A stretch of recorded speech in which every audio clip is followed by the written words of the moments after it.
But you also have to realize that worshiping things like power or money or fame, I mean, these things are also trying to fulfill a void, that happiness void, right? So like there's plenty of people that are very successful, very wealthy, very powerful that are not happy. You're right. Why is that, right? Because it doesn't bring happiness.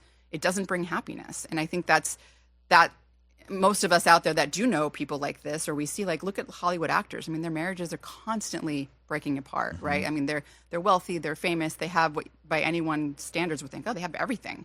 But there's always this treadmill of it's not good enough, it's not good enough, I need more. And it's a slippery slope to get on that, that treadmill of, let's say you start to get some success, but then you're comparing yourself to everyone else, then you need more. And so you're not happy because you're not getting those things. And I think that's what comes back to, those macronutrients of happiness that Dr. Arthur books talk about, where it's the enjoyment in the relationships.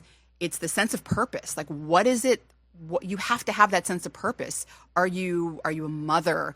Are you someone like me who I love helping and educating people to live healthier? I feel like that's a purpose, my sense of purpose.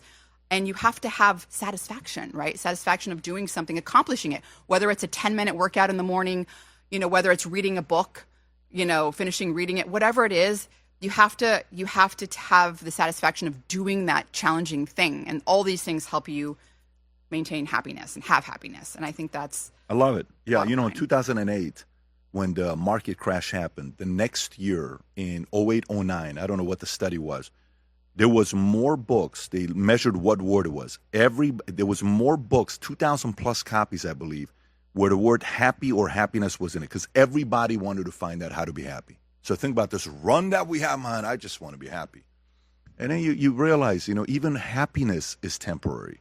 It's fulfillment. It's what am I doing that there's a deeper purpose to what I'm doing. The deeper part, you go through the survival phase. I'm just trying to pay my bills. Then maybe you get some status. Or look at me, I'm a doctor, I'm a professor, I'm a entrepreneur. I'm making six figures. I got an MBA. I got a master's. And then I got 100,000 followers on Twitter. I'm somebody. Then you go to, you know what?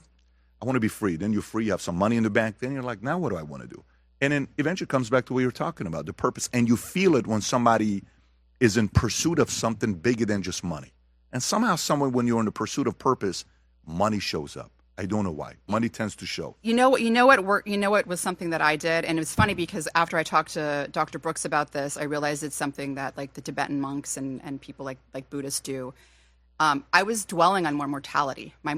Like, if I know it sounds morbid, but I think it's actually a good practice and experiment for people to try, because when you think about life being, it's finite, right? You are going to die someday. And when you are in that phase of the end of your life, what is it that's going to be important to you at that moment? Is it going to be another 100,000 followers? You can't take those with you. Is it going to be another, $1 million? You can't take that with you. No. Is it going to be another podcast? No. What is it going to be that's meaningful to you? And for me, it was the time I was with my family, the experiences that, you can't put any value to them. And it's something that it's called mortality dwelling. But I mean, if you think about it, because for me, as a high achiever, being a parent, I mean, my productivity went down, and I struggled with that for a while. And it wasn't until I really started thinking about what was the most important to me. And again, I think people can really tap into that by thinking about their death. And when you think about it, you'll find what's important to you. And it's not going to be the money. It's not going to be the fame. It's not going to be the followers. It's going to be the memories and the experiences and those treasure moments with your people that you love, your family, your kids, your friends, your parents. Yep.